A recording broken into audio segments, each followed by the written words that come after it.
আসসালামু আলাইকুম। গণহত্যাকারী আওয়ামী লীগের অন্যতম সহযোগী এবং বাংলাদেশ আওয়ামী লীগের অন্যতম নেতা এবং সাবেক পররাষ্ট্রমন্ত্রী হাসান মাহমুদ, যাকে অনেকে তথ্য বাবা হিসাবে জানে এবং তিনি যে তথ্যগুলো দিত তা দিনে রাতে মানুষকে বিনোদন দিত। সেই হাসান মাহমুদের ভারতের একটা বেসরকারি টিভি চ্যানেল নিউজ 18 বাংলাতে তিনি একটা সাক্ষাৎকার দিয়েছে। সেই সাক্ষাৎকারটা নিয়েই আজকে আমার আলোচনা। এই সাক্ষাৎকারের মধ্যে বেশ কিছু গুরুত্বপূর্ণ বিষয় আছে। এর মধ্যে কিছু কিছু আলোচনা যেগুলো বিএনপির সাথে অনেকটা সামঞ্জস্য এবং উনি এতদিন যে ভাষায় বক্তব্য দিতে অভ্যস্ত তার বাহিরে এসে উনি কিছু কথা বলেছে এবং তার ভাষাটা আগের থেকে অনেকটা নিম্নগামী এবং তিনি যেসব কথা বলেছেন আসলে আশ্চর্য হওয়ার মতো কিছু কথা বলেছে। তার মধ্যে যে হাসান মাহমুদ দিনে রাতে 24 ঘন্টা ডক্টর মোহাম্মদ ইউনূসকে সুদখোর এবং বিভিন্ন ধরনের গালাগালি করতে ব্যস্ত ছিল, সেই হাসান মাহমুদ আজকে বলেছে ডক্টর মোহাম্মদ ইউনূস অত্যন্ত ভালো মানুষ এবং তার সাথে তার পরিচয় আছে, এই ধরনের কিছু কথা উনি বলেছেন এবং ডক্টর ইউনূসের অনেকটা প্রশংসার মতোই এরকম কিছু কথা বলেছে। এবং তিনি যে বিষয়টা বোঝাতে চেয়েছে, ডক্টর মোহাম্মদ ইউনূস এখানে রাষ্ট্রকে চালাতে পারছে না এবং তিনি স্বৈরাচারী শেখ হাসিনার বিভিন্ন উন্নয়নের কথা বলেছে এবং সংখ্যালঘু বিষয়টি নিয়ে কথা বলেছে। এই বিষয়টা অত্যন্ত গুরুত্বপূর্ণ। উনি বলেছে যে সংখ্যালঘুদের জমি দখল করার একটা গোষ্ঠী আছে, তাদের কোনো দল নেই বা কোনো গোষ্ঠী নেই। এই বিষয়টা কিন্তু অনেকটা পজিটিভ। উনি এতদিন যেভাবে বিএনপি এবং জামাতকে ক্রিটিসিজম করে কথা বলতো এবং বিএনপি এবং জামাতকে যেভাবে সকল দায়ভার চাপানোর চেষ্টা করত, অনেকেই তাকে বিএনপি বিষয়ক মন্ত্রী হিসাবে জানতো সমাজে। কিন্তু আজকে তিনি যে ভাষায় বক্তব্য দিয়েছে অনেকটাই পজিটিভ ভাষায় বক্তব্য দিয়েছে। কিন্তু এই হাসান মাহমুদের কথা সেই আগের মতোই স্বৈরাচারী শেখ হাসিনাকে তেল দেওয়া কিছু কথা ছিল। তার বাইরে আরো দু একটা কথা ছিল, যেমন সংস্কারের বিষয়টা ছিল। এখানে উপস্থাপক তাকে প্রশ্ন করেছিল যে বাংলাদেশে কিছু যৌক্তিক সংস্কার দরকার, যেগুলো বিএনপি থেকে বলা হচ্ছে যে নির্বাচিত সরকার সংস্কার করবে, আর ছাত্রদের পক্ষ থেকে বলা হচ্ছে আগে সংস্কার পরে নির্বাচন। এই বিষয়ে উনি বলেছে একদম বিএনপি যে ভাষায় কথা বলেছে একই ভাষায় কথা বলেছে। বলেছে সংস্কার পুরোটাই ধারাবাহিক প্রসেস এবং এটার দায়ভার নির্বাচিত সরকারের ঘাড়েই পড়ে। সে হাস্যকর একটা কথা বলেছে, বলেছে যে লেভেল প্লেইং ফিল্ড দরকার। আওয়ামী লীগ সামনে নির্বাচন করবে এবং সেই নির্বাচনে লেভেল প্লেইং ফিল্ড অন্তর্বর্তীকালীন সরকারকে করতে হবে। কিন্তু এই হাসান মাহমুদ যখন বিএনপি কে গত 17 বছর কোনো লেভেল প্লেইং ফিল্ড দেওয়া হয়নি, 2014 নির্বাচনে আমরা দেখেছি এবং 2018 নির্বাচন কিভাবে রাতের বেলায় ভোট ডাকাতি করা হয়েছিল এবং বিএনপির নেতাকর্মীদেরকে ঘর থেকে বাহির হতে দেওয়া হয়নি। এবং আপনারা জানেন 2024 নির্বাচনের আগে বিএনপির নেতাকর্মীদের কিভাবে মেরে ঘরে ঢুকিয়ে দিয়েছিল এবং বড় বড় নেতা যারা ছিল সবাইকে জেলে নিয়েছিল। তখন এই হাসান মাহমুদের মুখে কিন্তু এই লেভেল প্লেইং ফিল্ডের কথা ছিল না। আজকে হঠাৎ করে তিনি লেভেল প্লেইং ফিল্ডের কথা বলছে।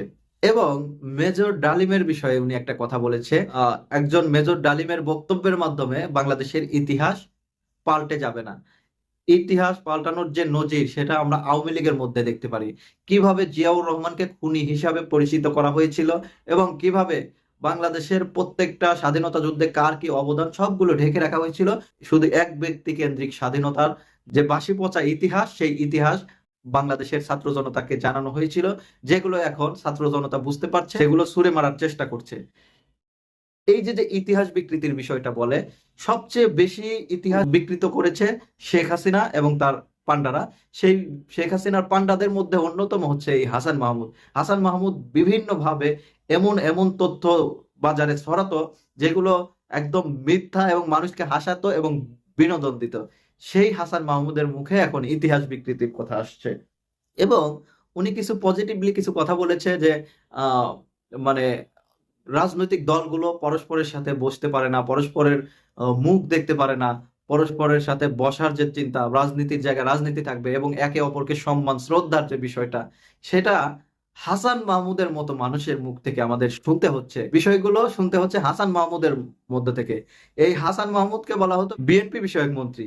এবং কিভাবে আপনারা জানেন বিরোধী দলীয় নেত্রী খালেদা জিয়াকে কিভাবে এতিমের অর্থ আত্মসাৎকারী, চোর, জিয়াউর রহমান খুনি, এইসব কথা বলে বেড়াতো এই হাসান মাহমুদ, তার মুখে এখন পরস্পরের সাথে সম্পর্কের কথা আসছে। এবং যে শেখ হাসিনা বিগত সময়ে যখনই পরস্পরের সাথে বোঝাপড়ার বিষয় বা পরস্পরের সাথে বসার বিষয় আসতো নির্বাচন কেন্দ্রিক, তখনই সে বলে বসতো যে আমার বাবা মা স্বজন হারানোর যে বেদনার যে কাহিনী সেগুলো সে বলে বসতো। এখন আমার প্রশ্ন, হাসান মাহমুদ যে বলছে যে পরস্পরের সাথে সুসম্পর্ক বজায় রাখা, পরস্পরের সাথে বিভিন্ন আচার অনুষ্ঠানে দেখা সাক্ষাৎ করা, এই বিষয়গুলো ক্ষমতায় থাকতে কি তার মনে ছিল না? ক্ষমতায় থাকতে কি সে ভুলে গিয়েছিল বা হাসিনা ভুলে গিয়েছিল?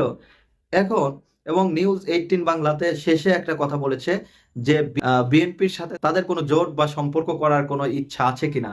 তিনি এটাকে পজিটিভলি বলেছে, বলেছে গণতান্ত্রিক দলগুলোর সাথে আমরা সবসময় পারস্পরিক সহযোগিতা করে এগিয়ে যেতে চাই এবং সামনে নির্বাচন কেন্দ্রিক যে আহ, বোঝাপড়া সেখানে বিএনপিকে সাথে নিয়ে তারা চলতে চায়। এবং জামাতের বিষয়ে তারা বলেছে, যদিও সফট ভাষায় বলেছে, 71-এ তাদের ভূমিকা নিয়ে এক ধরনের বিতর্ক আছে, সেই বিষয়টা তারা পরিষ্কার করেনি, এই জন্যই হয়তো তাদের সাথে জোট হবে না এরকম ইঙ্গিত দিয়েছে। কিন্তু এই যে যে হাসান মাহমুদের মুখে যে কথাগুলো আসছে, এইগুলো আসলে খুবই হাস্যকর কথা। কারণ এই হাসান মাহমুদকে আমরা সবাই চিনি, যেভাবে স্বৈরাচারী শেখ হাসিনা খালেদা জিয়াকে টুস করে ফেলে দেওয়া এবং ডক্টর মোহাম্মদ ইউনূসকে চুবানি দেওয়ার কথা, এইসব বিষয় যখন শেখ হাসিনা, হাসান মাহমুদ বিভিন্ন ভাবে বিএনপি নেতাদের উদ্দেশ্যে বলতো, তখন এদের কি মনে ছিল না যে দলগুলোর প্রতি পারস্পরিক সম্পর্ক দরকার? এখন বিপদে পড়েছে, এখন বিএনপি কে তার লাগবে, এখন জামাতকে তার লাগবে। কারণ ডক্টর মোহাম্মদ ইউনূসের যে সরকার এবং বৈষম্য বিরোধী ছাত্র আন্দোলন নির্বাচন কেন্দ্রিক যে চলা, সে চলাকে আরো সুদীর্ঘ করতে এবং বৈষম্য বিরোধী ছাত্র আন্দোলন এবং ছাত্রদেরকে তারা দমিয়ে রাখার জন্য এখন তারা বিএনপির সহযোগিতা চায়। এখন বিএনপি যদি এই আওয়ামী লীগের সাথে জোট করে, বাংলাদেশের ছাত্র জনতা কি মানবে? বাংলাদেশের ছাত্র জনতা বিএনপি আওয়ামী লীগের সম্পর্ক কখনো মেনে নেবে না। 2000 ভাইয়ের লাশের উপর দিয়ে আওয়ামী লীগ যদি নির্বাচন করে, সেই নির্বাচন বাংলাদেশের মাটিতে হতে দেওয়া হবে না। প্রয়োজন হলে আবার রাজপথে নামবে এবং ছাত্র জনতা এটাকে রুখে দিবে। কারণ যে ব্যালটে আবু সাইদের সেই সিনা টান করা ছবির জলছাপ থাকবে, সেখানে স্বৈরাচারী মার্কা নৌকা থাকবে না। এটাই আমাদের চাওয়া।